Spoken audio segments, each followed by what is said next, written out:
Hello, Brick Sculptors, and welcome back to Brick Sculpt. This is Chris, and it's time for another mini build. It's been a long time since I've done a mini build, and I got an awesome idea.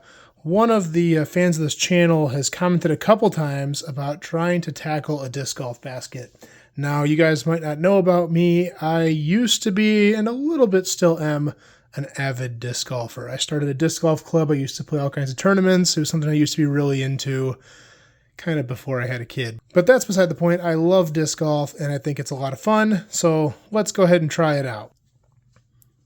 Here's my best attempt. It's okay. It's not great, but I think it came out pretty good. Now in this disc golf basket, I did have to include one illegal technique. You see this outer ring is actually flex tube. It's actually Bevan's Bricks flex tube. It's not real Lego flex tube, but I think it's better.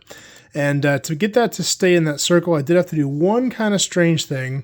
This is a Lego flower stem. I had one of these that one of these prongs was broken off, and I did have to stick it in both ends to connect that ring, but that made it work.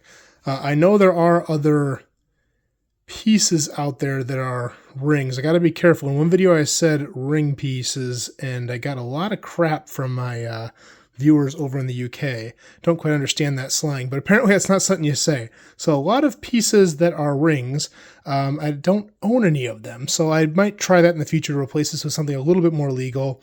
And I do want to try to get more chains in there. I only have 4 chains in there. It's quite difficult to pack a lot of chains down in there.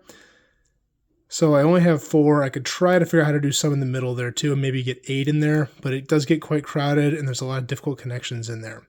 The top and bottom are just these octagon pieces, and then I use these short arms here to connect the ring to the base. Then of course you got to stick a disc in there. There are a few different things you can use for discs. The obvious choice a lot of people go to is the disc. There's only one problem with this. It has a hole in the middle.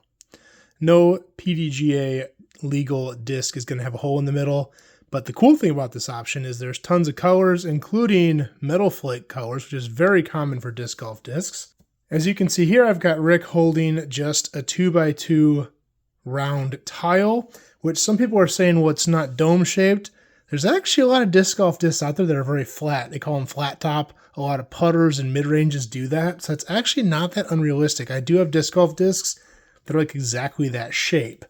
The piece I found most accurately represents a disc is actually this piece here, which is kind of those like boat sliders that you put on the underside of plates to make them slide. The only problem is you have studs on it, so you have to kind of use a creative stud reversal if you're going to use this and like lay it on the ground. Now you could stick this in a basket. It would look pretty good there. But if you are going to put this on the ground, I'll show you the technique I use for that.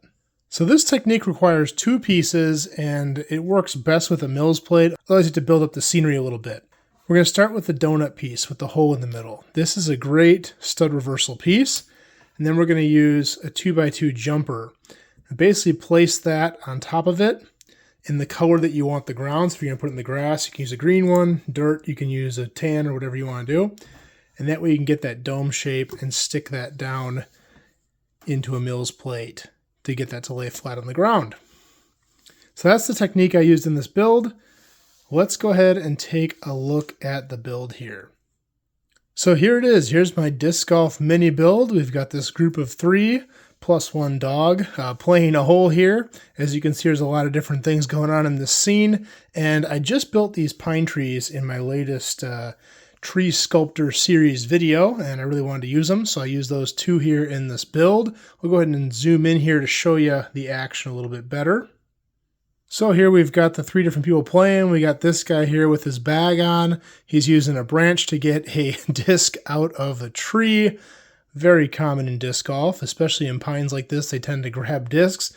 So yeah, that's what he's doing. She's here shooting. We've got the disc kind of in midair. I don't like to do this a lot, but sometimes it's fun to have kind of that floating aspect, although it doesn't always look super realistic. And of course, we gave her a mini down there, a marker. If you guys aren't into disc golf, you'll probably be like, what the heck is that? And then here you've got the local hippie guy, you know, who had to bring his dog along, just enjoying it, being real chill out there. Pretty common scene on the disc golf course. So I think that turned out really cool. Had fun playing with the elevation there and the greenery and just setting up a little bit of storytelling on that scene.